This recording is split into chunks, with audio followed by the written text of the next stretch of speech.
Bismillahirrahmanirrahim. Assalamualaikum warahmatullahi wabarakatuh. Hari ini kita akan bahas tentang bangun ruang untuk kelas 8 ya.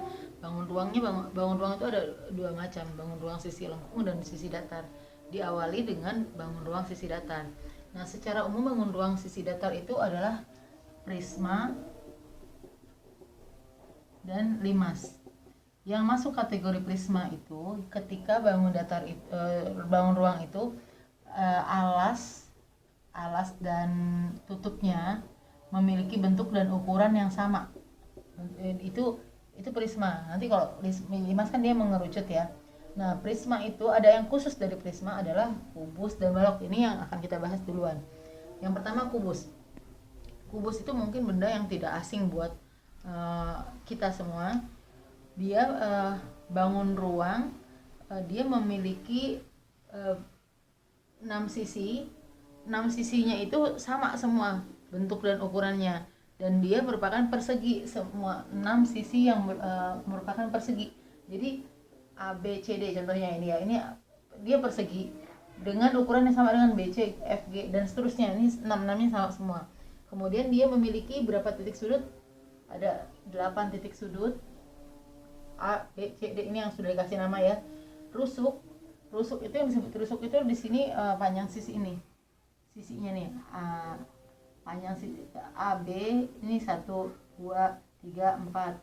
Atas 1, 2, 3, 4, yang tegaknya 1, 2, 3, 4. Jadi ada 12 buah rusuk. Kemudian diagonal sisi itu di dalam satu sisi ini, ketika A ditarik garis ke F, ini adalah diagonal sisi. B ke E diagonal sisi. Jadi setiap sisi memiliki 2 diagonal sisi. Ada 6 dikali 2 berarti jadi ada 12 diagonal sisi. Nah, diagonal ruang itu salah satu contohnya dari A ke G. Di dalamnya ada yang tembus tuh A ke G, itu adalah diagonal ruang. Jadi untuk satu kubus ini memiliki 4 ya. AG, HB, CE dan DF. 4 diagonal ruang. Kemudian ada berapa di bidang diagonal? Yang disebut bidang diagonal itu contohnya, saya tarik garis ini.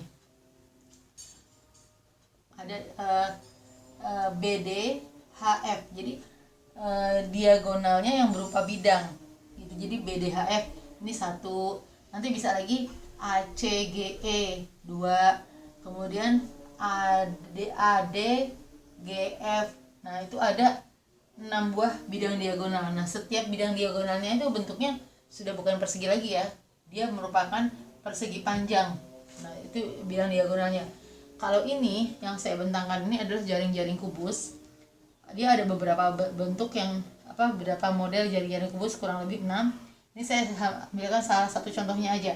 Maksud jaring-jaring kubus ini ketika petak-petak ini dibuat di sebuah kertas, kita gunting, kita lipat, kita akan membentuk sebuah kubus dengan ukuran tertentu. Nah, sekarang bagaimana menentukan luas permukaannya? Luas permukaan kubus ini, tentunya luas permukaan itu kita hitung jumlah luas semua permukaannya. Setiap permukaannya berbentuk persegi. Luas dari persegi adalah sisi dikali sisi. Nah, karena ada 6 sisi, berarti 6 kali sisi kali sisi. Yang dimaksud sisi di sini adalah ini ya, panjang rusuknya ini. Ini sisinya itu 6 dikali panjang rusuk ya, panjang rusuk kali panjang rusuk kuadrat. Kemudian bagaimana dengan volume kubus? Volume kubus itu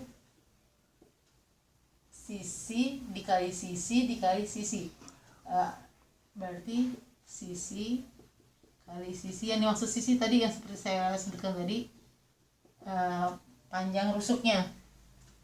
Nah, kita lanjutkan dulu dengan balok dulu ya. Balok itu dia unsur-unsurnya kurang lebih sama dengan kubus. Dia memiliki 6 buah sisi. Nah, kalau tadi kubus kan 6-6-nya itu adalah persegi. Kalau di sini dia memiliki 6 itu bisa berbeda-beda, bisa ada yang sama. Jadi misalnya sisi yang bagian depan nih, A, B, F, E, dia sama persis dengan yang belakang, D, C, G, F. Jadi itu sepasang dengan bentuk dan ukuran yang sama. Kemudian yang samping kanan dan kiri itu bentuk dan ukurannya sama. Terus atas dengan bawah bentuk dan ukurannya sama. Jadi ini merupakan 3 pasang sisi ya, 3 pasang sisi yang sama. Kemudian titik sudutnya sama dengan kubus, ada 6, ada 8. Rusuknya ada 12.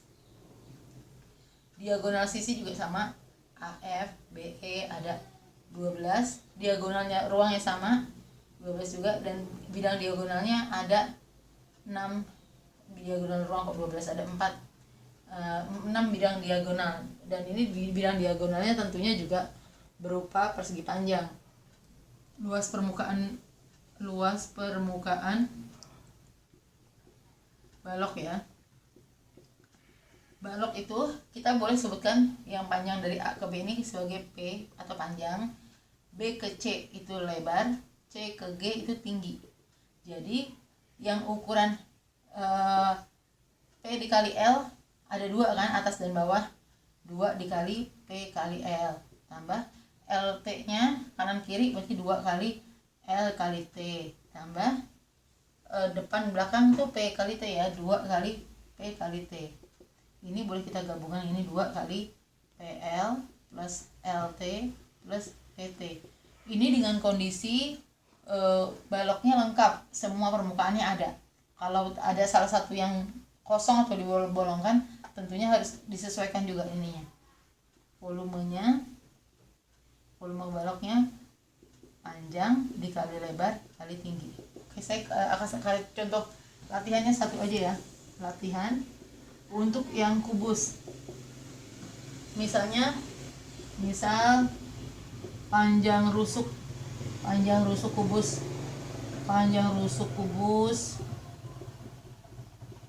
sama dengan 6 cm. Tentukan panjang diagonal sisi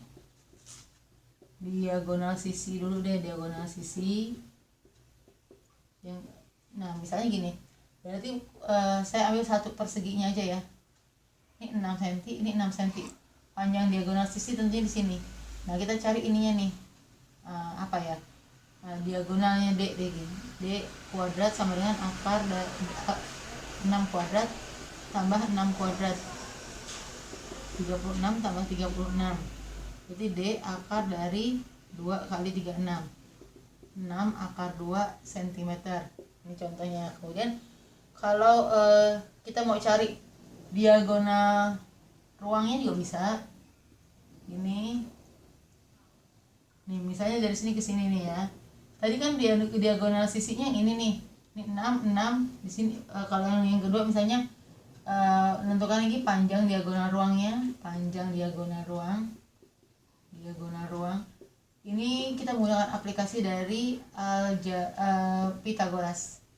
Ada 6 di sini, berarti ada segitiga siku-sikunya.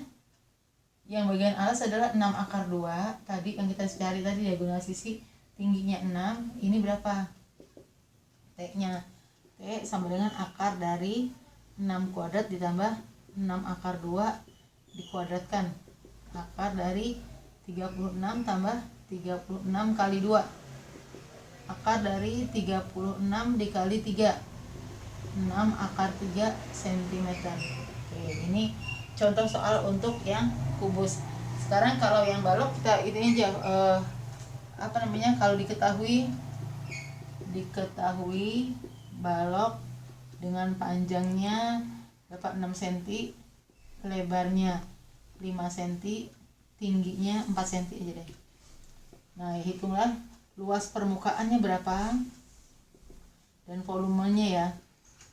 Luas permukaan 2 kali 6 kali 5 tambah 6 kali 4 tambah 5 kali 4, 2 kali 30 tambah 24 tambah 20. Ini jadi 50, 74 ya.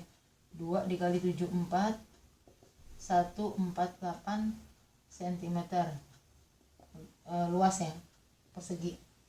Volumenya berarti 6 dikali 5 dikali 4. Ini 30 kali 4, 120. Satuan volumenya cm kubik. Oke. Demikian penjelasan saya tentang kubus dan balok. Berikut sedikit latihan soalnya, nanti akan dilanjutkan dengan latihan soal untuk materi ini. Semoga dapat dipahami dan